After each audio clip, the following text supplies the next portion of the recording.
कथान्दिकं वन्देऽहं श्रीगुरो श्रीयुतापदकमलं श्रीगुरून् वैष्णवान् च श्रीरूपं साग्रजातं सहगण रघुनान्वितं तं सजीवं साद्वैतं सावधूतं परिजनसहितं कृष्ण चैतन्य देवं श्री राधा कृष्ण पादान् सहगना ललिता श्री विशाखान्वितान् च नमो विष्णुपादाय कृष्णप्रेष्ठाय भूतले श्रीमते भक्ति वेदांत स्वामिनिति नामिने नमस्ते सारस्वती देवी गौरवाणी प्रचारिणे निर्विशेषा शून्यवादी पाश्चात्य देश तारिणे नमो महावदन्याय कृष्ण प्रेम प्रदायते कृष्णाय कृष्ण चैतन्य नाम्ने गौरद्विषे नमः हे कृष्णा करुणा सिंधु दीनबंधो जगत्पते गोपेश गोपिका कांता राधा कांता नमोस्तुते तप्त कांचन गौरांगी राधे बृंदावनेश्वरी वृषभानुसुते देवी प्रणमामि हरिप्रिया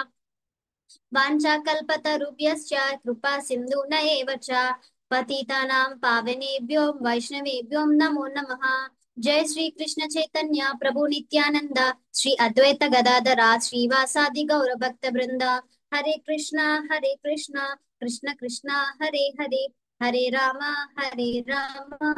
राम राम हरे हरे जय जय श्री चैतन्य जय नित्यानंद जय अद्वैता चंद्र जय गौर भक्त वृंदा जय जय श्री चैतन्य जय नित्यानंद जय अद्वैता चंद्र जय गौर भक्त वृंदा जय जय श्री चैतन्य जय नित्यानंद जय अद्वैता चंद्र जय गौर भक्त वृंदा नारायणं नमस्कृत्यं ॐ नमो भगवते वासुदेवाय ॐ नमो भगवते वासुदेवाय ॐ नमो भगवते वासुदेवाय नारायणं नमस्कृत्यं नरं चैव नरोत्तमं देवीं सरस्वतीं व्यासं ततो जयं उदीरयेत्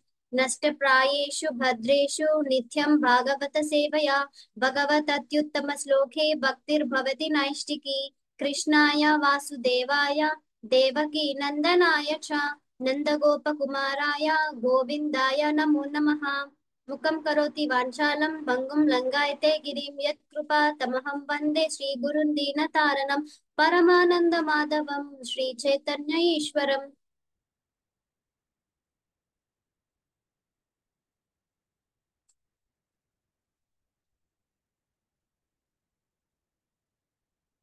हरे हरे कृष्णा कृष्णा माताजी सन प्रभु जी। हरे कृष्णा माताजी दंडवत प्रणाम। हरे कृष्ण माताजी दंडवत प्रणाम। जय राधा माधव పాడండి మాతాజీ, చాలా రోజులు అవుతుంది పాడాలంటారు కదా. మాతాజీ చెప్పలేరు కదా మాతాజీ, అందుకే నేను పాడట్లేదు. మనం క్లాస్ చెప్పుకుందాము. ఓకే మాతాజీ. ఇది స్టోరీ ఓకే చెప్పుకునే మాతాజీ. ముందు చెప్పాలంటారు కదా మాతాజీ. అవును, మనం కొన్ని రోజుల నుంచి పాడలేదు కదా, మాతాజీ కూడా ఏం చెప్పలేరు అని చెప్పి డైరెక్ట్ క్లాస్ స్టార్ట్ చేస్తుంది. సో ఓకే ఓకే మనకి మా నిన్న శ్రావణి మాతాజీ చెప్పారు కదా, రుక్మిణి కృష్ణుల ప్రద్యుమ్న జననం అని చెప్పి. ఆ తర్వాత అధ్యాయం వచ్చేసి సమంతకమణి కథ అన్నమాట. ఈ సమంతకమణి కథ ఏమిటి అంటే, ద్వారక పరిధిలో ఒక రాజు ఉండేవాడు అనమాట, సత్రజిత్తు అని చెప్పేసి. సో ఆ రాజుకి ఒక మణి దొరికింది అనమాట. ఆ మణి వల్ల కృష్ణుడికి ఒక అపరాధం జరిగింది. అతను ఒక యదువంశులకి అలాగే ఈ సత్రజిత్తునికి ఒక సంఘటన అనేది జరిగిందనమాట. ఆ సంఘటనలో శ్రీకృష్ణ భగవానుడు జాంబవతి దేవిని అలాగే సత్యభామని కూడా వివాహం చేసుకుంటాడనమాట. ఈ సంఘటన ఎలా జరిగింది అనేది ఇప్పుడు ఈ అధ్యాయం అన్నమాట. సో ద్వారక పరిధిలో ఒక సత్రజిత్తుడు అని చెప్పి ఒక గొప్ప రాజు ఉండేవాడు అనమాట. అతను ఒక గొప్ప సూర్య భక్తుడు అనమాట. సూర్యుడిని చాలా ప్రేమతో పూజించేవాడు అనమాట. సూర్య భగవానునితో ఒక సన్నిహిత సంబంధం కలిగి ఉండేవాడు అనమాట ఈ సత్రజిత్ మహారాజు అని. అయితే సూర్యుడు అతని పట్ల నన్ను ఇంతగా ఏమంటాడు సేవిస్తున్నారు కాబట్టి సూర్యుడు ప్రసన్నుడు అయ్యేసి ఈ సత్రజిత్తుకి ఒక సమంతక మణి అని చెప్పి ఒక గొప్ప విలువైన మణిని ఇస్తాడనమాట సత్రజిత్తుకు. అయితే ఆ సత్రజిత్తుడు ఏం చేస్తాడంటే సంతోషించి అది అతని మెడలో ఒక హారం లాగా ధరిస్తాడనమాట. ధరించి అప్పుడు ఏం చేస్తాడంటే అతను ద్వారకాపురి వాసులందరికీ ఈ మణిని చూపించడానికి అని చెప్పేసి ద్వారకా దగ్గరికి వెళ్తాడనమాట. ద్వారకా దగ్గరలో అతను ఆ మెడలో ఆ మణిని ధరించి వెళ్తున్నప్పుడు ద్వారకా ప్రజలందరూ ఏమనుకుంటారంటే సాక్షాత్తు సూర్యుడే వచ్చాడేమో శ్రీకృష్ణుని దర్శించుకోవడానికి అని చెప్పి అనుకుంటారనమాట. అయితే ఈ ఈ ఈ మణి సమంతక మణి అనేది చాలా ప్రకాశవంతంగా ఉంటుందన్నమాట.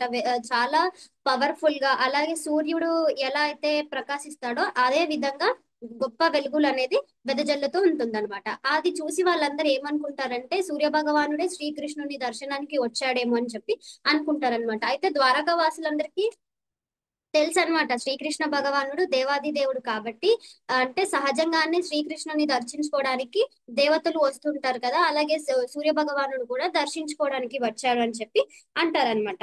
సత్యజిత్నే సూర్యదేవుడు అని చెప్పి పొరబడతారనమాట. అలా పొరబడి వాళ్ళు ఏం చేస్తారంటే శ్రీకృష్ణుడి దగ్గరికి వెళ్తారనమాట. శ్రీకృష్ణుడు ఏం చేస్తాడంటే ద్వారకాపురంలో ఆ ఒక అంతపురంలో అతను ఏం పాచికలాడుతూ ఉంటాడనమాట. అతనికి చెప్పడానికి అని చెప్పేసి ఈ ద్వారకాపురి వాసులు అనుకుంటారనమాట. అయితే శ్రీకృష్ణుడు అతని గదిలో ఆ ఏమంటారు ద్వారకలో కొంతమంది ప్రముఖులు ఉంటారు కదా, వాళ్ళతో శ్రీకృష్ణుడు పాచికలు అనేది ఆడుతూ ఉంటాడనమాట. ఆడుతూ ఆడుతూ వాళ్ళు మాట్లాడుకుంటూ ఉంటారనమాట. అయితే ఆ ప్రముఖులలో ఒకరు ఏమంటారంటే, కృష్ణ నీవు నారాయణువి, దేవాది దేవుడివి, నీ ప్రధాన అంశ నారాయణ రూపంలో లేదా విష్ణు రూపంలో నీవు చతుర్భుజ చక్ర గదా పద్మములను ధరిస్తావు. నువ్వు చాలా గొప్పవంతుడివి. నువ్వు ఇలా విష్ణు రూపంలో ఉంటాడు. నిజానికి సమస్తానికి నీవే యజమాని.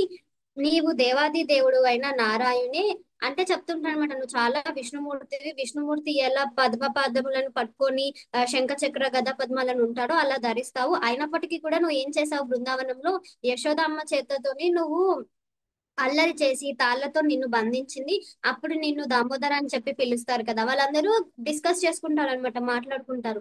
కృష్ణ నిన్ను గోవిందుడు అని పిలుస్తారు కదా, నువ్వు గోవులకి గోపబాలులకి సన్నిహితంగా ఉండి వాళ్ళతో స్నేహ సంబంధంగా ఉంటావు కాబట్టి నిన్ను గోవిందుడు అని కూడా అంటారు కదా. నువ్వే నారాయణుడు కదా అని చెప్పి చెప్తూ ఉంటారనమాట. అయితే కృష్ణుడు నారాయణుడేనని చెప్పి ద్వారకావాసులందరికీ తెలుసు అనమాట. అతను నారాయణుడు అన్న విషయాన్ని తదాంతరం మాయా తత్వలు అంటే శంకరాచార్యులు ఉంటారు కదా, వాళ్ళు కూడా ఏం చెప్తాడంటే ధృవీకరించారంట కృష్ణుడు సాక్షాత్తు నారాయణ అని చెప్పి. భగవంతుడు నిరాకారుడు అని చెప్పిన అంటే భగవంతుడు నిరాకారుడు అని చెప్పి ఆయన ప్రచారం చేస్తారంట. అటువంటి అతి వ్యక్తి కూడా భగవంతుడు స్వీయ రూపాన్ని త్రోసిపుచ్చలేరనమాట. ఈ భౌతిక జగత్తులో ప్రతి రూపము సృష్టి లయాలకు గురవుతుంది. అంటే ఇప్పుడు మనం ఈ భౌతిక జగత్తులో ప్రతి ప్రాణికి ఏదో ఒక రూపం అనేది ఉంటుంది. ఆ రూపం మనకి శ్రీకృష్ణ భగవానే సృష్టిస్తాడనమాట. కానీ శ్రీకృష్ణుడికి ఇదే రూపం ఉండాలా, ఇలాంటి అవతారంలోనే ఉండాలి అని చెప్పేసి రూల్స్ అనేవి ఉండవన్నమాట. అతను ఎలా అవతరించాలి, ఎప్పుడు అవతరించాలి అని చెప్పి అనుకుంటే అతను అవతరించగలుగుతాడనమాట. మనకు ఉన్నటువంటి ఈ భౌతిక కలాపాలన్నిటివి శ్రీకృష్ణునికి ఉండవన్నమాట. కానీ దేవాది దేవుడైన నారాయణుడు ఈ పరిమితులు కలిగట్టి భౌతిక రూపం ఉండదు. ఇలాంటి భౌతిక రూపమే ఉండాలి అని చెప్పేసి శ్రీకృష్ణ భగవానుడికి ఉండదన్నమాట. మనం ఏంటి మానవులం కాబట్టి మనం చేసిన మన భౌతిక కలాపాల వల్ల మనకు ఒక ఏమంటారు రూపం అనేది ఏర్పాటు చేయబడుతుంది అనమాట. భగవంతుడు అంటే నిజానికి భగవంతుడి భౌతిక అంటే ఈ భౌతిక కలాపాలు మనలాంటి మానవులు నివసించి భౌతిక స్థితికి చెందిన వ్యక్తి కాదనమాట. ఇదే నిరాకార తత్వము. అంటే మనది ఏంటంటే మనం మనుషులం కాబట్టి మనకు కొన్ని రూల్స్ అనేవి ఉంటాయి. ఓకే, మనుషులు అనేవాళ్ళు ఇలా ఫుడ్ తింటారు, ఇలా వీళ్ళు రోజు ఈ కార్యకలాపాలు చేస్తూ ఉంటారు, మనకు అనేటి కొన్ని రూల్స్ ఉంటాయి అనమాట. ఆ రూల్స్ మనం పాటిస్తూనే మనం మనుషులు అని చెప్పి అంటారు. అలాగే ఇప్పుడు అనిమల్స్ కి నోరు ఉండదు, చెట్లు ఒకే దగ్గర ఉండగలుగుతాయి కదా.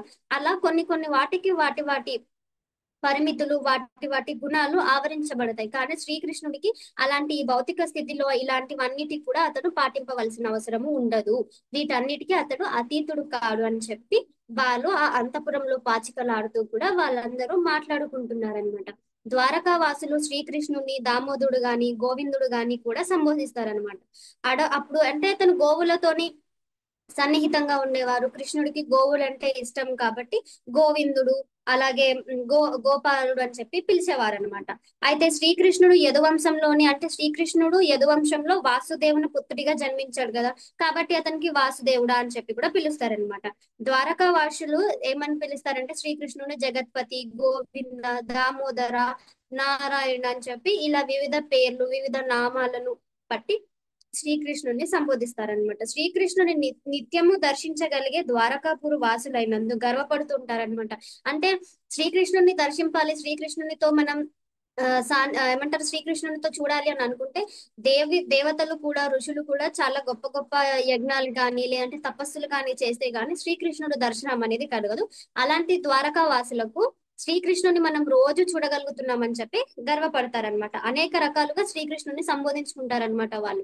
అయితే శ్రీకృష్ణుడు ద్వారకాలో సాధారణ మానవులుగా జీవిస్తున్నప్పటికీ, అంటే శ్రీకృష్ణుడు ద్వారకాలో ఒక రాజులాగా రాజ్యాన్ని పరిపాలిస్తున్నప్పటికీ అక్కడ వాళ్ళందరికీ తెలుసు అనమాట, శ్రీకృష్ణుడు దేవాది దేవుడు, శ్రీకృష్ణుడు చాలా గొప్ప దేవుడు, అన్నిటికీ శ్రీకృష్ణుడే మూలం అని చెప్పి వాళ్ళకి బాగా తెలుసు అనమాట. అయితే ఏమంటారంటే శ్రీకృష్ణుడు దేవాది దేవుడు కదా, జనరల్ గానే దేవి దేవతలు వచ్చి శ్రీకృష్ణుడిని దర్శించుకుంటాడనమాట. అయితే వాళ్ళు ఏం చెప్తారంట, ద్వారకా వాసులందరూ శ్రీకృష్ణుని అంతపురానికి వెళ్తే శ్రీకృష్ణుడు ఇలా ఈ విధంగా వాళ్ళ ప్రముఖులతో మాట్లాడుతూ శ్రీకృష్ణుని సంబోధించుకుంటూ ఉంటారనమాట. అయితే అక్కడ వెళ్ళి చెప్తారు, శ్రీకృష్ణ ఇలా సూర్య భగవానుడు నిన్ను దర్శించుకోవడానికి దర్శించుకోవడానికి వచ్చాడు, ద్వారకాపుడికి వచ్చారు అంటే అనుకుంటారనమాట. ఇలా రావడము ఏమాత్రం ఆశ్చర్యం కాదు కదా అని చెప్పి అనుకుంటారనమాట. అయితే వాళ్ళు ఏం చేస్తారు, ఇలా వచ్చాడు మిమ్మల్ని దర్శించుకోవడానికి సూర్య భగవానుడు అని చెప్పగానే అతను ఏం చేస్తాడు, శ్రీకృష్ణుడు వాళ్ళ మాటలు వినేసి నవ్వుకుంటాడనమాట, మందహాసం చేస్తాడనమాట. వారి ఎడ ప్రసన్నుడై వాళ్ళకి తెలియజేస్తాడనమాట, మీరు ఎవరినైతే సూర్యదేవుడు అని అనుకుంటున్నారో అతడు సూర్యదేవుడు కాదు, సూర్యదేవుడి భక్తుడు. అతనికి సూర్యదేవుడు వల్ల ఒక మణి అనేది బహుమతిగా ఇవ్వబడింది. ప్రసన్నుడయి దాన్ని అతడు ధరించి ఆ కాంతిలో మీకలా ప్రకాశించడం వల్ల మీకు అలా కనిపిస్తున్నాడు అని చెప్పేసి ద్వారకాపురి వాసులకి చెప్తాడనమాట, తెలియజేస్తాడు. అతడు సమ అయితే ఏం చేస్తాడు, అతను వస్తాడు, సత్రజిత్తుడు వచ్చి ద్వారకా వచ్చాడు, ద్వారకాపురి వాసులందరికీ వచ్చి వాళ్ళందరికీ ఆ మనీ చూపిస్తాడు, కానీ అతను శ్రీకృష్ణుడిని దర్శించుకోలేడు అనమాట. ఎందుకు దర్శించుకోలేడు అంటే అతనికి గర్వం అనమాట, నా దగ్గర ఇంత గొప్ప మణి ఉంది, ఈ గొప్ప మణి ముందు నేను శ్రీకృష్ణుడిని దేవాది దేవుణ్ణి దర్శించుకోవాలని అది ఆలోచన అతనికి రాలేదన్నమాట. అతను పారవశ్యానికి అలాగే గర్వానికి కూడా అయ్యాడు ఆ శమంతక మణి చేత. అతడు ఏమనుకుంటాడు, ఆ సత్రజితుడు అతడు ఆ సమంతకమణిని ఒక మందిరంలో ప్రతిష్ఠింపజేసి దానిని పూజించడానికి బ్రాహ్మణులను నియోగించాడనమాట. భౌతిక అంటే ఏమనుకుంటాడు, శ్రీకృష్ణుడు దేవాది దేవుడు, నేను ఆయనని దర్శించుకోవాలి లేదా నేను ఆయనకి మణిని చూపించాలి, ఈ మణి గురించి చెప్పాలి అని చెప్పి అనుకోలేదన్నమాట. ఆ మణి నా దగ్గర ఉంది, నేనే గొప్పవాణ్ణి, ఇంత గొప్పవాణ్ణి అని చెప్పి గర్వంతో ఏం చేస్తాడు, అతను నా దగ్గరనే పెట్టుకుంటాను, నేను మాత్రమే దీన్ని పూజించేలాగా ఒక మందిరాన్ని ఏర్పాటు చేసి బ్రాహ్మణులను నియోగిస్తానని చెప్పి అనుకుంటాడు అనమాట. అయితే ఇద ఈ ఈ అనేది ఒక ఎగ్జాంపుల్ లాగా మనం తీసుకోవాలంట. భౌతికమైన విషయాన్ని పూజించే బద్ధహీనుడు వ్యక్తికి ఇదొక చక్కని ఉపమానము. తాము చేసే కామ్యకర్మలకు తక్షణ ఫలితాలు పొందడానికి అల్పజ్ఞుని ఈ విశ్వంలో దేవతలను పూజిస్తారని భగవద్గీతలో చెప్పబడింది. మనకేదో ఇన్స్టెంట్ గా త్వరగా కోరికలు తీరిపోవాలని చెప్పి ఈ దేవుడికని ఆ దేవుడికని మొక్కుతుంటారు కదా, కోరికలు దేవి దేవతలకు మొక్కుతుంటారు కదా. అలాగే ఈ సత్రజిత్ కూడా సూర్యదేవుడిని ఇచ్చిన అదే గొప్పగా అని చెప్పి అనుకుంటున్నాడు అనమాట. భౌతిక జగత్తులో ఇంద్రియ భోగముతో అక్కర ఉన్నవాడే లౌకికుడు. తర్వాత శ్రీకృష్ణుడు ఏం చేస్తారనమాట, ఓకే అతను ప్రతిష్ఠించి నేనే పూజలు చేసుకుంటా అనుకుంటాడు. శ్రీకృష్ణుడు అడుగుతాడనమాట సత్రజిత్తుని, ఏమని, ఆ సమంతకమని నాకు ఇస్తావా అని చెప్పి అడుగుతాడనమాట. అయితే సత్రజిత్తుడు దాన్ని అతని శ్రీకృష్ణుడికి ఇవ్వడనమాట. పైగా ఏమంటాడు, తాను పూజించడానికి దానిని నేను ఇది ఎవరికి ఇవ్వను, నేనే దీన్ని పూజించుకుంటాను అని చెప్పి దానిని అక్కడ ప్రతిష్ఠింపజేస్తాడనమాట ఆ మణిని. నిజానికి ఆ మనీని పూజింపని వారు ఎవరుంటారంటే, ఆ మనీకి ఎందుకు సత్రజిత్తుడు అంత ప్రాముఖ్యత ఇస్తున్నాడు అని అంటే, ఆ మనీ ఎక్కడుంటే అక్కడ ఏమంటారు, ఆ ఆయుర ఆరోగ్యాలతో ఉంటారనమాట, అంటు వ్యాధులు ఉండవన్నమాట. ఆ మనీ రోజుకు కొన్ని కిలో అంత బంగారంని ఇస్తుందన్నమాట. అందుకు దాన్ని సత్రజిత్తుడు ఇవ్వడానికి ఒప్పుకోడనమాట, అంగీకరించాడు, ఇది నా దగ్గరే ఉండాలి, నేనే పూజించుకోవాలని చెప్పి అనుకుంటాడనమాట. మహాశక్తివంతమైన ఆమని ప్రతిరోజు పెద్ద మొత్తంలో బంగారాన్ని ఇస్తుందన్నమాట. అయితే బంగారం బరువుతో కొలుస్తారు కదా, వైదిక గణాన్ని బట్టి ఒక్క బరువు 21 పౌనుల సమానం అంట. ఒక్క మనుగు 81 పౌనుల సమానం. ఆ మనీ రోజుకు 170 పౌండ్ల బంగారాన్ని ఇస్తుందన్నమాట. అయితే అంతేకాకుండా ప్రపంచంలో ఏ ప్రాంతంలో ఆ మనీ ఉంటుందో అక్కడ దుర్భిక్షం ఉండనే ఉండదంట. ఆ మనీ ఎక్కడ ఉంటుందో అక్కడ అంటువ్యాధులు ఉండవు, అమంగళకరమైనవి జరగవంట. అది ఆ మనీ యొక్క ప్రాముఖ్యత అనమాట. అందుకు సత్రజిత్తుడు దాని పట్ల మోహితుడై గర్వితుడై శ్రీకృష్ణ భగవాను కూడా ఏమంటారంటే, అతను అడిగితే కూడా అంగీకరించాడనమాట, నేను ఇవ్వను అని చెప్పి చెప్తాడనమాట. సర్వోత్తముడైన అంటే అదేంటి, అలాంటివన్నీ ఎక్కడ ఉండాలి అంటే రాజులు ఉంటారు కదా వాళ్ళ దగ్గర ఉంటే ఆ రాజు దాన్ని సక్రమంగా ఉపయోగించి ప్రజలకు ఏ విధంగా ఉపయోగపడుతుందో అని చెప్పి ఆ విధంగా ఉపయోగిస్తాడు. అదే ఎవరి పడితే వాళ్ళ దగ్గర ఉంటే ఏమవుతుందంటే వాళ్ళకి నచ్చినట్టుగా వాళ్ళకి ఎలా నచ్చితే అలా అని సెల్ఫిష్ గా ఉపయోగించుకుంటారనమాట. అయితే శ్రీకృష్ణుడు ఏమనుకుంటాడంటే దాన్ని సత్రజిత్ దగ్గర నుంచి అడిగి దేశాలలో ఉగ్రసేన రాజు ఉంటాడు కదా, ఉగ్రసేనుడు శ్రీకృష్ణుడికి తాత అన్నమాట. అతను అన్ని వంశాలకి రాజు అన్నమాట. చాలా మంచోడు కదా. ఆ ఉగ్రసేనునికి ఇద్దామని చెప్పి అతని దగ్గర ఉంటే కూడా ప్రజలు రాజ్యాలు అన్ని బాగుంటాయి, ఇలాంటివన్నీ కూడా రాజు దగ్గరే ఉండాలని చెప్పి అతను భావించి అతన్ని అడుగుతాడు, కానీ అతను నిరాకరిస్తాడనమాట. ఉగ్రసేనుని మహారాజుకి ఇవ్వమని సత్రజిత్కు చెప్తాడనమాట. ఇవ్వు ఇలా అంటే అతను నో అంటాడనమాట, నేను ఇవ్వను అని. సర్వోత్తమైన దానిని రాజుకు సమర్పించవలసి ఉంటుందని అతడు విన్నవించాడు. కానీ దేవతారాధకుడు కదా, అతను మోహితుడయ్యాడు కదా, దాని పట్ల అతను నిరాకరిస్తాడనమాట. అయితే శ్రీకృష్ణుని అభ్యర్థను మన్నించి బదులుగా ఏం చెప్తాడంటే రోజులకి 170 పౌండ్ల బంగారాన్ని ఇచ్చే మనని తానే పూజించడం ఉత్తమని అతడు భావించాడు. అంటే ఇది నాకు రోజుకి 170 పౌండ్ల బంగారాన్ని ఇస్తది, అయినా కూడా నేను ఇది నీకు ఇచ్చి నీకెలా ఇస్తానని చెప్పి అతను భావిస్తాడనమాట. అధిక పరిమాణంలో బంగారాన్ని సంపాదించి అతని అంటే బంగారం పట్ల మోహితుడయ్యి శ్రీకృష్ణుని కూడా పక్కన పెట్టేస్తాడనమాట. అభిరుచి అంటే వాళ్ళకి తెలియదు కదా, మనం ఏమనుకుంటాం ఇప్పుడు కూడా జనరల్ గా కూడా ఏదో ఒకటి పని, ఇదే పని చేసుకుందాము, లేకపోతే ఇది మనకి ఈ కృష్ణ కాన్షియస్ అనేది, కృష్ణ చైతన్యం అనేది మనకి ఇప్పుడే అంత అభిరుచిగా అనిపించదు అనమాట. ఏం వింటాం క్లాసులు, ఒక గంట ఏం వింటాము, ఒక గంట వినేసి కొంతమంది వెళ్ళిపోతూ ఉంటారు, లేదా కొన్ని రోజులు వినేసి వెళ్ళిపోతుంటారు.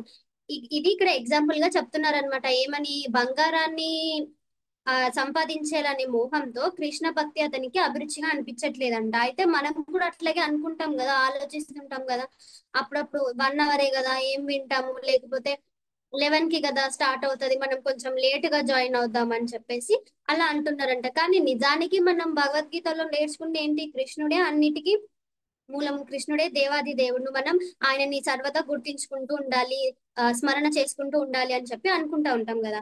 అయితే శ్రీకృష్ణుడు ఒక్కొక్కసారి సంపత్తులు అంటే శ్రీకృష్ణుడు ఏం చేస్తాడనమాట, ఒకే సంపత్తులన్నిటినీ హరించి ఈ విధంగా మనిషిని మంచి భక్తునిగా చేస్తాడనమాట. మొత్తానికి సత్రజిత్తు శ్రీకృష్ణుని అభ్యర్థన నిరాకరించి మనీ ఇవ్వలేదన్నమాట. అలా ఇవ్వకుండా వెళ్ళిపోతాడనమాట. అయితే తర్వాత ఏమవుతుంది, అలా శ్రీకృష్ణుడి దగ్గరకు వచ్చి ఏమంటారు, మనీ ఇవ్వలేదు, నేను బంగారమే సంపాదించుకుంటాను, నీకు ఇవ్వను అని చెప్పేసిన తర్వాత అతను వెళ్ళిపోతాడు అనమాట. వెళ్ళిపోయిన తర్వాత ఒక రోజు ఏమవుతుందంటే సత్రజిత్తుకి ఒక తమ్ముడు ఉంటాడనమాట. ఆ తమ్ముడు ఏం చేస్తాడు, కుటుంబ సంపద కోసం ఇంకా కొంచెం రెట్టింపు చేసుకోవడానికి ఏం చేస్తాడంటే ఆ మనీని తీసుకొని అడవికి వెళ్తాడనమాట. ఆ మనీ ఏమంటారు, సమంతక మనీని తీసుకొని అడవికి వెళ్తాడనమాట సత్రజిత్తు దగ్గర. అతని సోదరి పేరు ఏంటంటే ప్రసేనుడు అని చెప్పి పేరుంటుందన్నమాట. ఈ ప్రసేనుడు సత్రజిత్తుకి తమ్ముడు అనమాట. తన కుటుంబ సంపద కోసం అనేది ఆ మనీని వాళ్ళ అన్నయ్య దగ్గర తీసుకొని అడవికి వెళ్తాడనమాట. అయితే అక్కడ ఏమవుతుంది, గుర్రం ఎక్కేసి అడవిలోకి వెళ్తాడనమాట. అయితే అక్కడ అడవికి వెళ్ళగానే ఏం చేస్తుందంటే సింహం అతని పైన దాడి చేసి తన ఆ ప్రసేనుడిని అలాగే అతను ఎక్కి వెళ్ళిన గుర్రాన్ని కూడా ఏం చేస్తుందంటే చంపేస్తుంది అనమాట. చంపేసి ఒక గుహలోకి తీసుకొని పోతుంది అనమాట. ఆ మనీ ఉంటది కదా, వీళ్ళిద్దరిని చంపేసి అదేదో మనీ ఉంది కదా అని చెప్పి ఆ గుహలోకి తీసుకొని వెళ్ళిపోతుంది అనమాట. అయితే ఆ వార్త బల్లుక మహారాజు అనేది వింటాడంట. బల్లుక మహారాజు ఎవరు అంటే జాంబవంతుడు అనమాట. అయితే ఈ జాంబవంతుడు గుహలో ఏం చేస్తాడంటే ఆయన గుహలో ఆ సింహాన్ని వధించేస్తాడనమాట. చంపేసి ఆమెని ఈ జాంబవంతుడు తీసుకొని వెళ్తాడనమాట. జాంబవంతుడు ఎవరు అంటే జాంబవంతుడు శ్రీరామచంద్రుని కాలం నుండి గొప్ప మహాభక్తుడు అనమాట. అందువలన అతడు ఆయన ఏమనుకుంటాడు, ఇదేదో గొప్ప అది ఉన్నట్టుంది అని చెప్పి ముఖ్యమైనదిగా భావింపక, అంటే ఇదేదో ఆట వస్తువు లాగా ఉంది ఈ మనీ అని చెప్పేసి అతను ఏం చేస్తాడంటే తీసుకెళ్లి ఆ గుహలో తన పుత్రిక ఉంటుంది కదా, పుత్రికకి ఇచ్చేస్తాడంట ఆ మనీ. అయితే ఆ మనీ ఏం చేస్తాడు, యాక్చువల్ గా ఫస్ట్ ఎవరు తీసుకెళ్తారు, సత్రజిత్ వాళ్ళ తమ్ముడు తీసుకెళ్తాడు. తమ్ముడు సింహం అతన్ని వధించేసి ఆ మనీని తీసుకెళ్లి గుహలో పెడుతుంది. గుహలో ఈ బల్లుక మహారాజు జాంబవంతుడు ఆ సింహాన్ని వధించి ఆ మనీని తీసుకెళ్లి తన పుత్రికకి ఇచ్చేస్తాడనమాట. అయితే ఈ చాలా రోజులు అవుతుంది సత్రజిత్తుకి అనుకుంటాడు అనమాట, చాలా రోజులు అవుతుంది నా తమ్ముడు వెళ్ళినాడు కానీ నా తమ్ముడు ఇంకా రావట్లేదు అని చెప్పి కలవరపడతాడు అనమాట. అయితే తన సోదరుని సింహం వధించింది, ఆ సింహం తీసుకెళ్లి గుహల్లో పెట్టింది, ఆ గుహల్లో బల్లూక మహారాజు సింహాన్ని వధించి ఆ మనీని తీసుకున్నాడని చెప్పి అతనికి తెలియదు కదా. అతను ఏమనుకుంటాడు, నన్ను కృష్ణుడు మనీ ఇవ్వమని అడిగాడు, నేను ఇవ్వలేదు, కాబట్టి ఇతను ఏం చేసి ఉంటాడు, నా తమ్ముడిని వధించి ఆ మణి కృష్ణుడే తీసుకెళ్ళాడేమో అని చెప్పి పొరబడతాడనమాట. తనకి ఇవ్వలేదని కనుక అతడే బలవంతంగా మణిని తీసుకొని ప్రసేనుని చంపి ఉండవచ్చు అని చెప్పేసి సత్రజిత్ ఊహిస్తాడనమాట. అతను ఊహించిందే కాకుండా ఏం చేస్తాడు, అదే నిజం అనుకొని ద్వారకాలో మొత్తం వ్యాపింపజేస్తాడనమాట ఆ ఊహని. అయితే శ్రీకృష్ణుడు ప్రసేనుని చంపి మణిని అపహరించాడనే వదంతి ఏం చేస్తుందంటే అదంతా ఆ రాజ్యం అంతా పాకిపోతుంది అనమాట. ఆ నింద అనేది పాకిపోతుంది అనమాట, సర్వత్రా వ్యాపించేస్తుంది. శ్రీకృష్ణుడే ప్రసేనుని చంపి మణి తీసుకోపోయాడు, సత్రజిత్ ఇవ్వలేదు కాబట్టి ఇలా చేశాడని చెప్పేసి ఏం చేస్తాడు, అతను అనుకుంటాడు. సత్రజిత్ అనుకొని అదే నిజమని అనుకొని అదే ప్రచారం చేపించేస్తాడనమాట. అయితే ఆ రీతిగా ఆ అపవాదకు గురి కావడం నచ్చదనమాట. శ్రీకృష్ణుడు నేను చేయలేదు అయినా నన్ను ఇట్లా అంటున్నారని చెప్పి అతను నచ్చక ఏం చేస్తాడంటే అడవికి వెళ్తాడనమాట. ఓకే, నేను ప్రసేనుడిని వెతికి ఆ మణి గురించి ఏంటో కనుక్కుంటానని చెప్పి అతను ఏం చేస్తాడు, ద్వారకాలో కొంతమంది ప్రముఖులని వెంట పెట్టుకొని ద్వారకా వాసులని అడవికి అనేది వెళ్తాడనమాట. అడవికి వెళ్ళగానే అతనికి వెళ్తూ వెళ్తుండగానే ఏం కనిపిస్తుంది, ప్రసేనుడు కనిపిస్తాడు అనమాట. ప్రసేనుడు కనిపిస్తాడు కానీ మణి కనిపించదు అనమాట. సింహం అతన్ని వధించేస్తుంది కదా, ఆ వధించే ప్రసేనుడు కనిపిస్తాడనమాట. అలా కొంచెం ముందుకు వెళ్ళగానే సింహం కనిపిస్తుంది అనమాట గుహలో. ఆ గుహలో సింహంని మరణించి ఉంటుంది కదా. అయితే దాన్ని చూస్తే కృష్ణుడికి ఏమనిపిస్తుంది అంటే ఇది ఏ ఆయుధాల చేత చంపబడలేదు, దీన్ని ఎవరు చంపుంటారా అని చెప్పి ఆలోచిస్తూ అలా ఇంకొంచెం ముందుకు వెళ్ళగానే భల్లుక మహారాజుడు ఉంటాడు కదా, జాంబవంతుడి. జాంబవంతుని గుహ కనిపిస్తుంది అనమాట. అయితే చాలా చీకటిగా అడవిలో ఉంటది కదా, చాలా చీకటిగా భయంకరంగా ఉంటుంది. అయితే ఈ కృష్ణుడు వెంట ద్వారకావాసులు వస్తారు కదా, వాళ్ళందరూ భయపడుతున్నారని చెప్పి శ్రీకృష్ణుడు అనుకొని అతను ఏమంటాడంటే సరే, మీరందరూ బయటనే వేచి ఉండండి, నేను లోపట ఎవరైనా ఉన్నారా లేకపోతే ఆ మణి గురించి కనుక్కొని వస్తానని చెప్పి శ్రీకృష్ణుడు ఆ గుహలో ముందుకు వెళ్తాడనమాట. అయితే అక్కడ తర్వాత శ్రీకృష్ణుడు తానొక్కడే చీకటి గుహల్లోకి వెళ్తాడనమాట. గుహల్లో ప్రవేశించిన అతనికి శమంతకమని ఆ వృక్ష తనయుని ఆట వస్తువునిగా అడ్డం కనిపించింది అనమాట. జాంబవంతుడు అతన్ని పుత్రికకి ఇస్తాడు కదా, అతనికి కొడుకు కూడా ఉంటాడనమాట. ఆ కొడుకు చేతిలో అది ఒక ఆట వస్తువు లాగా కనిపిస్తుంది అనమాట. మణిని ఆ పిల్లవాళ్ళ దగ్గర నుండి తీసుకోవడానికి శ్రీకృష్ణుడు ఇంకా కొంచెం ముందుకు వెళ్తాడనమాట. అలా ముందుకు వెళ్ళగానే ఆ బాలుడు ఏం చేస్తాడనమాట, నా నుంచి తీసుకెళ్లిపోతాడేమో అని చెప్పి భయంతో గట్టిగా అరుస్తాడనమాట.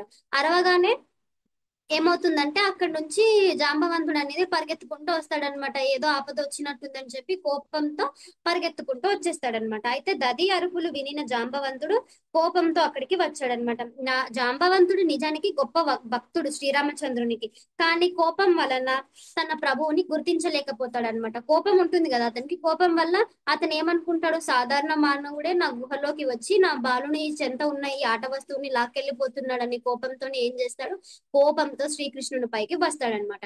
ఆధ్యాత్మిక స్థితిని అంటే జనరల్ గా కూడా ఇప్పుడు ఈ కోపము లేకపోతే మోహము, గర్వము ఇవన్నీ ఉంటే మనం శ్రీకృష్ణుని చేరుకోలేము కదా. మనకి భగవద్గీతలో కూడా ఏం చెప్పారు, క్రోధము లోభము కామాన్ని విడిచిపెట్టి భగవంతుని శరణాగతి పొందినప్పుడే మనకు కృష్ణ రెసిప్రొకేషన్ అనేది జరుగుతుంది అనమాట. ఈ మాటలు మనకి భగవద్గీతలో కూడా చెప్పాడనేవి మనం ఇక్కడ గుర్తు తెచ్చుకోవాలన్నమాట. క్రోమకాద లోభాలు హృదయంలో సమాంతరముగా పరిగెడుతూ అధ్యాయక మనిషిని ప్రగతిని నిరూపిస్తాయి. అంటే ఇప్పుడు ఈ కోపం వలన మనకి ఏమొస్తుంది అనమాట, కోపము ఈ క్రోధం వలన మనము వాస్తవాన్ని అర్థం చేసుకోలేకపోతాం అనమాట. మనదే కరెక్ట్ అని మనం అనుకుంటాం. సో మనం ఎప్పుడైనా కానీ శ్రీకృష్ణ భగవానికి శరణాగతులు అవ్వాలి, శ్రీకృష్ణ భక్తిలో ఉండాలి అని అనుకుంటే మనలోని సమస్త పాపాలను అలాగనే కోపము క్రోధము ఇవన్నిటిని విడిచిపెట్టి శ్రీకృష్ణుడికి మనం సరెండర్ అవ్వాలి అని చెప్పి ఇక్కడ మనం గుర్తు తెచ్చుకోవాలన్నమాట. తన ప్రభువుని అంటే శ్రీకృష్ణ భగవానుడు ఎవరు అంటే శ్రీరామచంద్రుడే శ్రీకృష్ణ భగవానుడు కదా, అతను గుర్తుపట్టలేకపోతాడనమాట. అతను పోరుకు సిద్ధపడతాడనమాట, ఫైటింగ్ చేస్తాను ఇంకా అని చెప్పి సిద్ధపడతాడనమాట. అప్పుడు కృష్ణుడు ఇంకా జాంబవంతులు మధ్య చాలా పెద్ద యుద్ధం జరుగుతుందన్నమాట. అది ఎలా ఉంటుందంటే రెండు గద్దలు ఒక చనిపోయిన శవం పైన ఎలా కొట్టుకుంటాయి, నేను తింటా అంటే నేను తింటా, అంత భయంకరంగా అనేది ఉంటుందన్నమాట. వాళ్ళు ఫస్ట్ ఏం చేస్తారు, ఆయుధాలతో పోరాడతారు. అది అయిపోయిన తర్వాత తర్వాత ఏం చేస్తారు, అక్కడ ఉన్న రాళ్ళు చెట్లు వీటన్నిటితో యుద్ధం చేస్తారనమాట. ఒకరిపైన ఒకరు ఇసురుకోవడం. తర్వాత ఏం చేస్తారు, అది కూడా అయిపోయిన తర్వాత పిడికిళ్ళు బిగించి చేతులతో కొట్టుకోవడము అనేది చేస్తారనమాట. అయితే ఇవంతా జరుగుతుంది, ఇవన్నీ యుద్ధం ఎన్ని రోజులు జరుగుతుంది అంటే 28 రోజుల వరకు ఈ యుద్ధం సాగుతూనే ఉంటుంది అనమాట. చెట్లతోని యుద్ధాలు, తర్వాత రాళ్ళు విసిరేసుకోవడాలు, తర్వాత పిడికిళ్ళతోని గుద్దుకోవడము, ఆయుధాలతోని ఇవన్నీ అయిపోయిన తర్వాత జాంబవంతుడికి కొంచెం చెమట వచ్చి అలసిపోతాడు అనమాట తుట్టతుదకు. అయితే తర్వాత ఏం చేస్తారు, ఒకరిపై ఒకరిని విజయాన్ని సాధించుకోవడానికి పోరాడి పోరాడి జాంబవంతుడు కొంచెం అలసిపోతాడు. జాంబవంతుడు నిజానికి చాలా గొప్ప బలశాలి అన్నమాట. సింహాన్ని ఏ ఆయుధం లేకుండా చంపాడు, దాన్ని బట్టి మనం అర్థం చేసుకోవచ్చు అన్నమాట. అయినప్పటికీ కూడా శ్రీకృష్ణుని నిరంతరము శ్రీకృష్ణుని దేవాది దేవుడి చేతిలో మనము విజయం సాధించగలుగుతామా? అన్నిటికీ మూలం శ్రీకృష్ణుడే.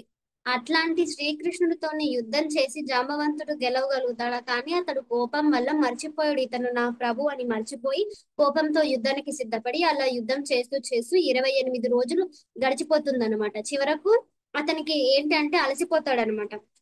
అలసిపోయి అతడు ఆశ్చర్యపడతాడు అనమాట.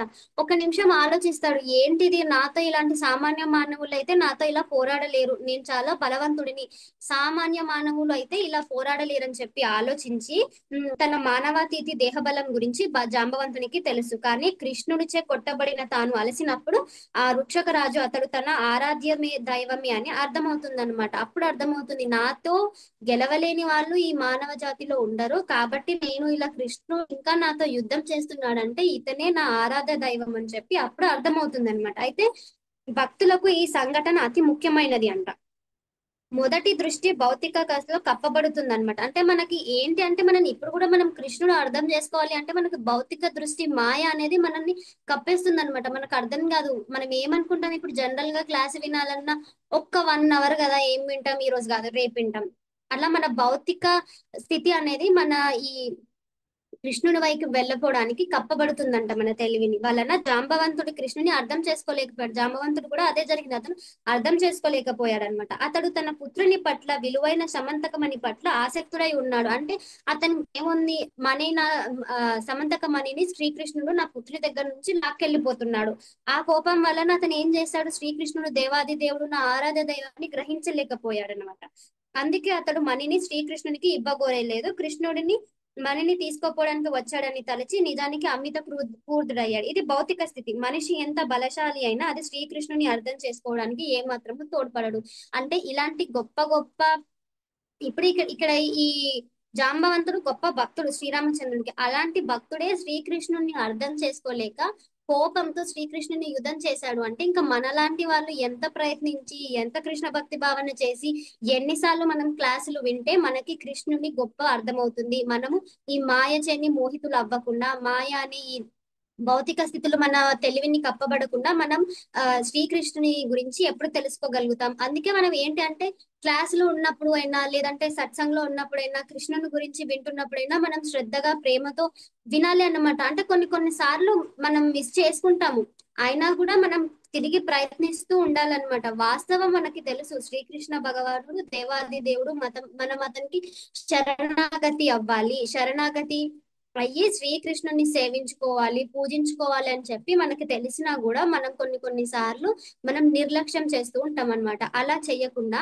మనం ఏంటి అంటే ఈ క్లాసులు అనేది రెగ్యులర్ గా విని ఇవన్నీ ఫాలో అవుతే మనం కూడా కృష్ణ భక్తి భావనలో ముందుకు వెళ్తాం అనమాట. ఈ మోహితులు అవ్వం అనమాట, దేనికో ఈ భౌతిక కలాపాలకి మోహం చెందకుండా ఏకాగ్రతతో కృష్ణుని చేరుకోగలుగుతాం. సో ఆ తర్వాత ఇది ఏంటి అంటే మనం ఈ సంఘటన వల్ల మనం నేర్చుకోవాల్సిన ఒక పాయింట్ అన్నమాట. అయితే ఆ తర్వాత ఏమవుతుంది, శ్రీకృష్ణుడు కూడా ఏమనుకుంటాడంటే కొన్ని సార్లు అతని భక్తులని ప్రసన్నులు చేయడానికి ఇలాంటి లీలలు కూడా క్రీడా భావంతో కూడా యుద్ధం చేయగలుగుతాడు అనమాట. ఇది కూడా అతని మన పైన చూపించిన కరుణ అని చెప్పి అనుకుంటాడనమాట. ఒక్కొక్కసారి కరుణ కూడా యుద్ధం చేయాలనే భావనతో చూపిస్తాడనమాట. జాంబవంతుని కపట యుద్ధం ద్వారా శ్రీకృష్ణుడు ఈ ఆనందాన్ని కోరుకున్నాడు అనమాట. సో జాంబవంతుడు గొప్ప భక్తుడి అయినప్పటికీ తన ప్రత్యర్థి దేవాది దేవుడు శ్రీకృష్ణుడిని తెలుసుకోలేకపోయాడు. అయినా అతడు శారీరక బలము ద్వారా భగవంతుని సేవించాడు. అంటే బలముతో యుద్ధం చేసి కూడా శ్రీకృష్ణుడిని సేవించాడు అనమాట. యుద్ధము చే శ్రీకృష్ణుడు ప్రసంతుడు కాగానే తన ప్రత్యర్థి సాక్షాత్తుగా భగవంతుడి అని జాంబవంతునికి అర్థమైంది. యుద్ధంలో ఓడిపోయి కొంచెం అలసిపోగానే అర్థమైపోయిందంట అతనికి. అంటే దీని సారాంశం ఏమిటంటే కృష్ణుడు ఒక్కొక్కప్పుడు యుద్ధము చే కూడా సంతృప్తి చెందుతాడు కనుక తన సేవ ద్వారా జాంబవంతుడు ఆ దేవాది దేవుని అర్థం చేసుకోగలిగాడంట. సో అతను అర్థం చేసుకున్నాడు, ఇంకా యుద్ధం చేశాడు. యుద్ధం చేసిన తర్వాత అతను అలసిపోయాడు. అలసిపోయిన తర్వాత ఓకే, నేను యుద్ధం చేస్తుంది కృష్ణుడు, దేవాది దేవుడు అని అర్థం చేసుకున్నాడు అనమాట. కొన్ని సార్లు కృష్ణుడు యుద్ధంతో కూడా సంతృప్తి చెందుతాడు అని చెప్పి మనం ఇక్కడ అర్థం చేసుకోవాలంట. అందుకే అయితే ఆయన ఏంటంటే అర్థమైపోయిన తర్వాత అప్పుడు కొంచెం ఏం ప్రేయర్స్ చేస్తాడు అనమాట. జాంబవంతుడు ఏ విధంగా ప్రేయర్స్ చేస్తాడో మనం ఇక్కడ చూద్దాం అనమాట. అంటే దేవా నీవెవరో నేను ఇప్పుడు నాకు తెలిసింది, ఇంత బలము అంటే కృష్ణుడికి షడైశ్వర్యాలు అని చెప్పి మనము నిన్న మీరు మాతాజీ చెప్పిన 8 o'clock క్లాస్ లో విన్నట్టయితే మనకి షడైశ్వర్యాలు అని చెప్పి చెప్పారనమాట. ఏంటి అంటే బలము, సంపద, యశస్సు, సౌందర్యము, జ్ఞానము, వైరాగ్యము, ఈ 6 అనేవి భగవంతుని షడైశ్వర్యాలు అనమాట. ఇవి సాధారణులకు అందరికీ కలిపి ఉండవన్నమాట.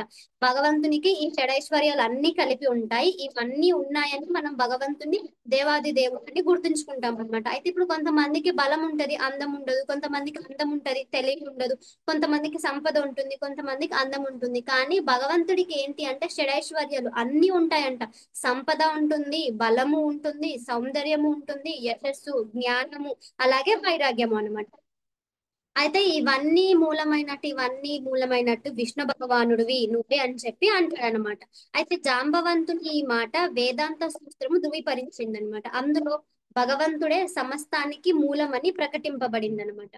భల్లూకరాజు శ్రీకృష్ణుని విష్ణుదేవునిగా గుర్తించి పలుకుతూ, ప్రభు నీవు విశ్వ కలాపములను సృష్టించే సృష్టికర్తవు, నువ్వే అన్నిటిని సృష్టిస్తావు దేవా అని చెప్పి అంటాడనమాట. అసాధారణమైన మేధస్సు కలిగి అంటే నువ్వే అన్నిటిని సృష్టిస్తావు, కానీ మాలాంటి మనుషులు ఏమనుకుంటారు అని అంటే ఏవో కొన్ని సార్లు మనకి సైంటిస్టులు ఏదైనా రెడీ చేయగానే మనం అదే చూసి మురిసిపోతుంటాం అనమాట. అదే మ్యాజిక్, అదే గొప్పతనం, అంతకు మించి ఇంకేం లేదు. అలా ఎలా ఆ రెడీ చేశారని చెప్పి ఆశ్చర్యపోతాం. కానీ సైంటిస్టులు యూజ్ చేసే కొన్ని శాస్త్రజ్ఞులు యూజ్ చేసే కొన్ని ఫిలాసఫీలు కానీ వాళ్ళని నేచర్ ని వాడుకునే తీరు కానీ ఇవన్నిటిని కూడా శ్రీకృష్ణుడే ప్రసాదించాడు కదా మనకి.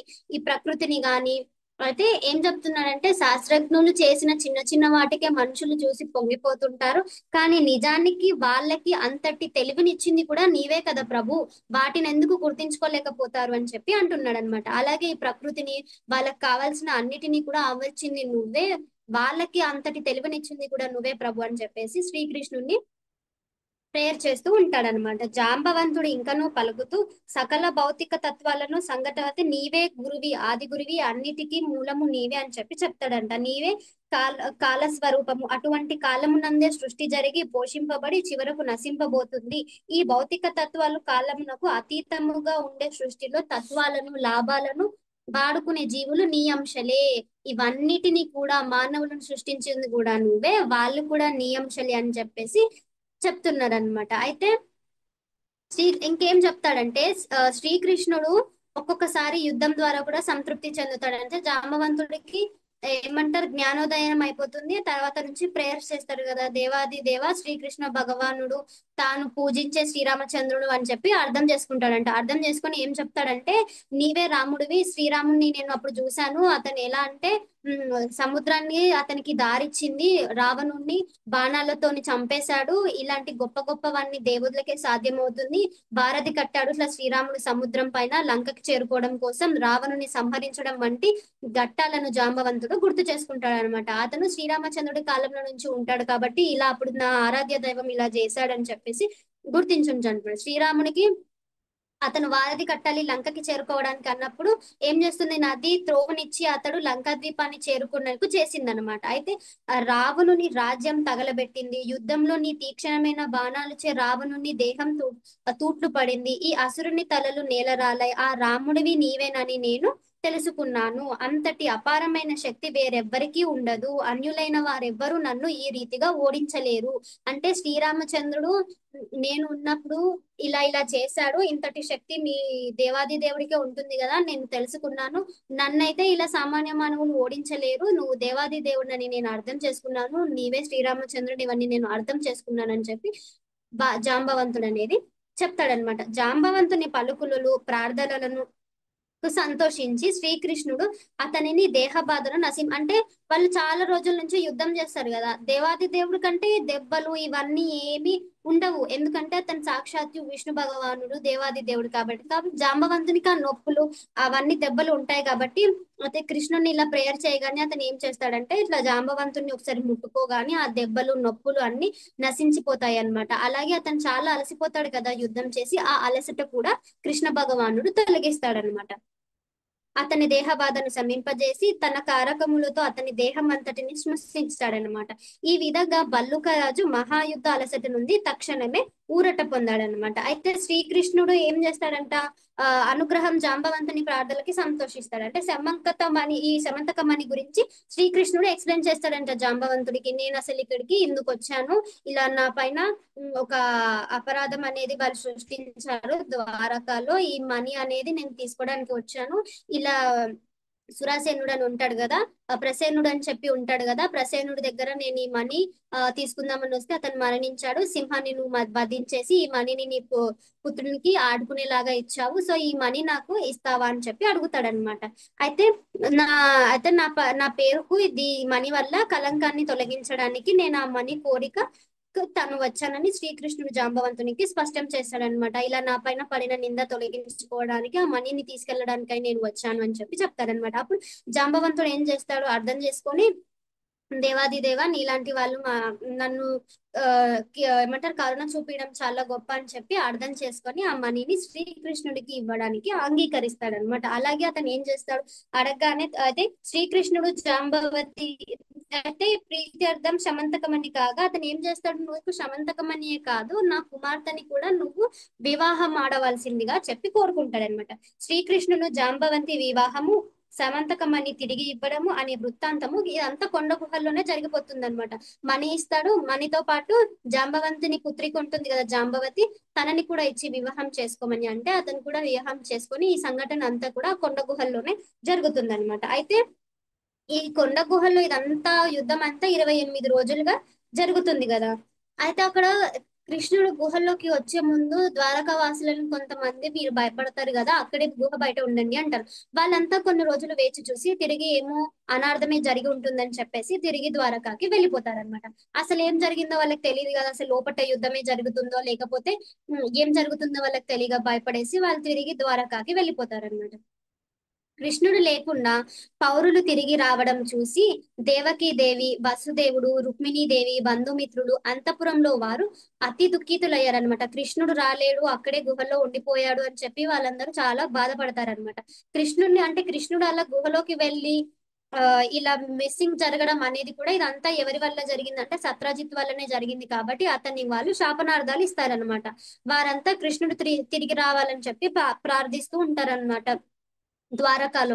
అయితే ప్రార్థిస్తూ చంద్రభాగదేవిని పూజించారనమాట. అయితే అలా పూజించినప్పుడు కొన్ని సమయంకి ఏమవుతుందంటే శ్రీకృష్ణుడు నవవధువు జాంబవతిని పెళ్లి చేసుకుంటాడు కదా, నవవధువు అయిన జాంబవంతితో గుడి రంగ ప్రవేశం చేస్తాడనమాట. అప్పుడు ద్వారకా వాసులు, కృష్ణుని బంధుమిత్రులు అందరూ పరమానంద భరితులు అయ్యారనమాట, చాలా సంతోషిస్తారనమాట. అయితే తర్వాత ఏమవుతుంది, యుద్ధం వలన శ్రీకృష్ణుడు కష్టాలకు లోనై ఉండవచ్చునని వారు నిర్ణయించుకొని తాత్కరముగా అతడు తిరిగి వస్తాడని ఆశల్ని కోల్పోతారనమాట. వాళ్ళు ఏంటంటే వాళ్ళు ఏమనుకుంటారు, గుహలో శ్రీకృష్ణుడు యుద్ధం చేసి ఏదో ఒక అనార్థం జరిగి ఉంటుంది, శ్రీకృష్ణుడు ఇంకా తిరిగి రాడేమో, 28 రోజులు అయిపోయింది కదా అని చెప్పి వాళ్ళు ఆశ అనేది కోల్పోతారనమాట. అయితే తిరిగి వస్తారు అని చెప్పి ఆశ అనేది వాళ్ళు కోల్పోయారు. కానీ ఆ దేవాది దేవుడు తిరిగి రావడము, అందరూ ఒంటరిగా కాకుండా నూతన పత్ని అయిన జాంబవతిని సమేతుడై ఉండడం చూసి వారంతా వెంటనే గొప్ప మహోత్సవాన్ని నిర్వహిస్తారన్నమాట. అయితే తర్వాత ఏమవుతుందంటే ఉగ్రసేనుడు రాజసభ అనేది ఏర్పాటు చేస్తాడనమాట. రాజసభ ఏర్పాటు చేసి అతడు సభకు సత్రజిత్తుని కూడా పిలుస్తాడనమాట. మణిని మొదటగా తీసుకొని వస్తాడు కదా సూర్య భగవాను నుంచి, సత్రజిత్తుని కూడా ఆహ్వానిస్తాడనమాట. అప్పుడు శ్రీకృష్ణుడు జాంబవంతుని నుండి సమంతక మణిని తిరిగి పొందిన వృత్తాంతాన్ని వాళ్ళకి తెలియజేస్తాడనమాట. అయితే ఇలా సత్రజిత్తుడు నేనే ఈ మణిని దొంగిలించానని చెప్పి అనుకుంటాడు, కానీ వాస్తవానికి ఏమైంది అంటే సత్రజిత్తుని తమ్ముడు ఇలా ప్రసేనుడు ఇలా అడవికి వెళ్తే అక్కడ సింహం అతన్ని వధించి మణి తీసుకొని గుహలోకి వెళ్ళిపోతే ఆ సింహాన్ని వధించి గుహలో నుంచి మణిని తీసుకొని జాంబవంతుడు అతని గుహలో తన పుత్రునికి ఆట బొమ్మ లాగిస్తే నేను అక్కడికి వెళ్ళి ఇలా యుద్ధం చేసి జాంబవంతిని అలాగే సమంతకమణిని తిరిగి తీసుకొని వచ్చాను అని చెప్పి అనుకుంటాడు అనమాట. అది విన్న సత్రజిత్తునికి కొంచెం సిగ్గుపడతాడు అనమాట. అయ్యో నేను తెలియకుండా అపరాధం చేసేసానే దేవాది దేవుని పట్ల అని చెప్పి అనుకుంటాడు అనమాట. అయితే అతను అనుకున్నా గానీ శ్రీకృష్ణుడు దేవాది దేవుడు కాబట్టి ఏమి అనకుండా మణి అతనికి ఇచ్చేస్తాడనమాట. అయితే ఆయన ఏమనుకుంటాడు, ఇంటికి తిరిగి ఆ మణిని తీసుకొని సత్రజిత్తుడు వెళ్ళిపోతాడు ఇంటికి. కాకపోతే అతని మదిలో ఆ ఆలోచన అనేది తలుస్తూనే ఉంటుందన్నమాట. నేను కృష్ణునికి అపరాధం చేశాను, కృష్ణుని మాటలు అన్నాను, కృష్ణునికి నింద పెట్టాను అని చెప్పేసి అంటూ ఉంటాడనమాట. అతను చింత నుండి సత్రాజిత్తును బయటపడడానికి ఆతృతతో ఉన్నాడనమాట. అతను చింతిస్తూనే ఉంటాడు.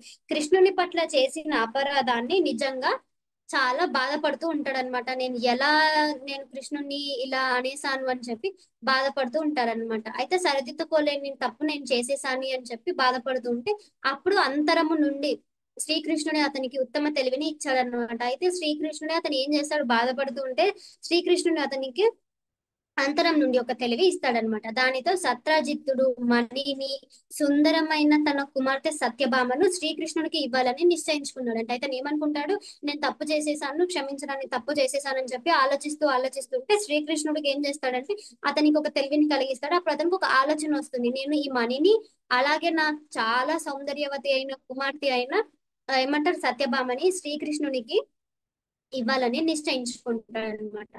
పరిస్థితి చక్కదిద్దేందుకు ప్రత్యామ్నాయము కనిపించలేదన్నమాట. అంటే ఇంతకు మించి అతనికి గొప్ప అది అనేది వే అనేది కనిపించలేదు తప్పు సరిదిద్దుకోవడానికి అని చెప్పి అనుకుంటాడనమాట. అందుకే అతడు సత్యభామ కృష్ణులకు వివాహాన్ని ఏర్పాటు చేస్తాడనమాట. ఈ విధంగా అతడు మణిని, తన కన్యను దేవాది దేవునికి దానం చేశాడనమాట. ఈ విధంగా అతడు మనీ ఇస్తాడు, అలాగే సత్యభామని కూడా ఇచ్చి వివాహానికి ఏర్పాటు చేస్తాడనమాట. సౌందర్యవతి, గుణవతి సత్యభామ ఎంతో మంది రాకుమారులు చేపట్టడానికి వచ్చిన సత్రజిత్తు అంటే సత్యభామ చాలా అందంగా ఉంటుందన్నమాట.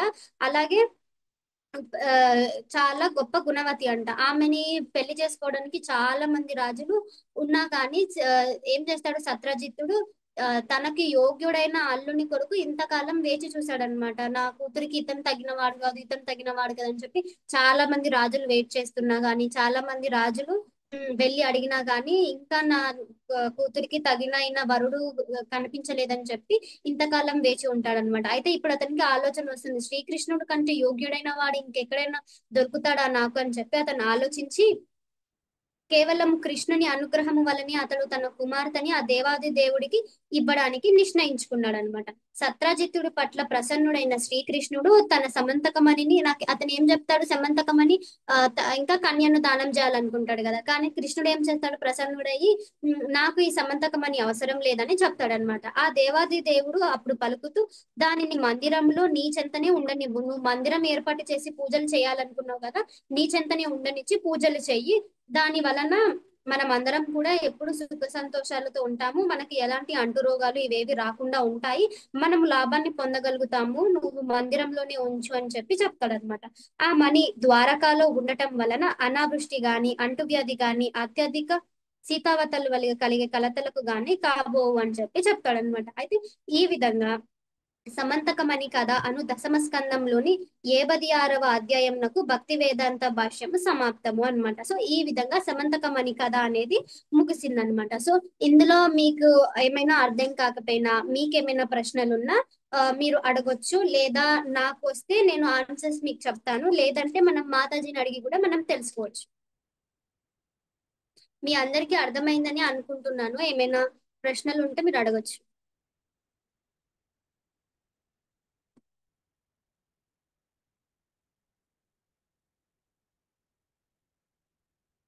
నరసింహదాస్ ప్రభుజీ మీరు హ్యాండ్ రైస్ చేశారా?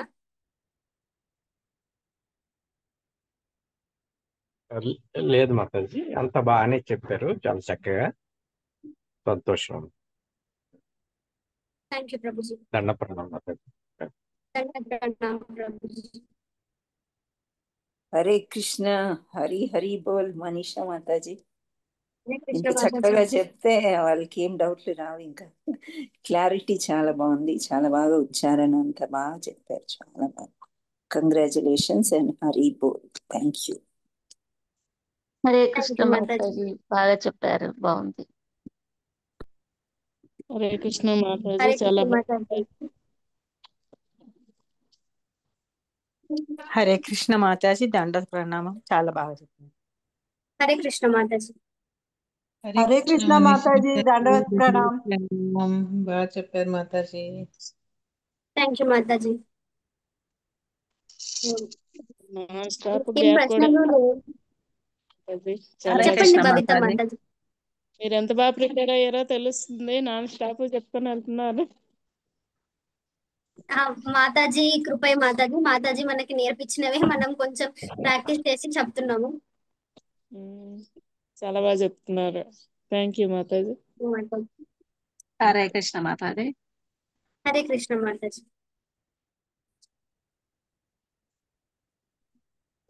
మీకు ఎవరికి ఏం ప్రశ్నలు లేకపోతే మనం ఎండింగ్ ప్రేయర్ చేసి క్లాస్ ఎండ్ చేద్దాము. రేపు మనకి నెక్స్ట్ చాప్టర్ సత్రజిత్తు శతధ్వనుల వధ అని చెప్పి శ్రావణి మాతాజీ చెప్తారు. ఇదే టైం కి జాయిన్ అవ్వాలి అని చెప్పి అనుకుంటున్నాను. సో దీని తర్వాత ఏం జరిగింది, సత్యభామ వివాహం జరిగిందా లేదంటే సత్రజిత్తుడు తర్వాత ఏమైంది అని చెప్పి మనం నెక్స్ట్ అధ్యాయంలో చెప్పుకుందాము. ఇప్పుడు నేను ప్రేయర్స్ చదివేసి క్లాస్ ఎండ్ చేస్తాను. మీకు ఎవరికి ఏం ప్రశ్నలు లేవు కదా ఇంకా? మాతాజీ అధ్యాయం నంబర్ చెప్పరా ఒకసారి రేపటిది? 57 మాతాజీ.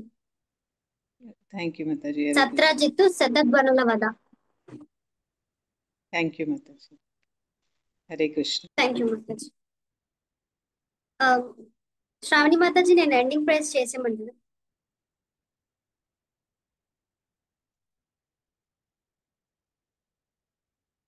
కేసి భక్తి వేదాంత స్వామి శ్రీల ప్రభుపాద్ की जय. वांछा कल्पतरुभ्यश्च कृपा सिंधुना एव च पतितानां पावनेभ्यो वैष्णवेभ्यो नमो नमः. श्रील प्रभुपाद की जय. श्रील भक्ति सिद्धांत सरस्वती गोस्वामी महाराज की जय.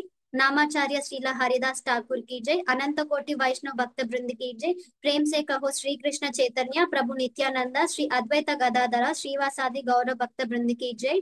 श्री राधा मदन मोहन की जय. श्री जगन्नाथ बलदेव सुभद्रा मई की जय. श्री निताय गौर सुंदर भगवान की जय. हरे कृष्णा हरे कृष्णा हरे Krishna. All glories to assembled devotees. All glories to assembled devotees. All glories to assembled devotees. Hare Krishna.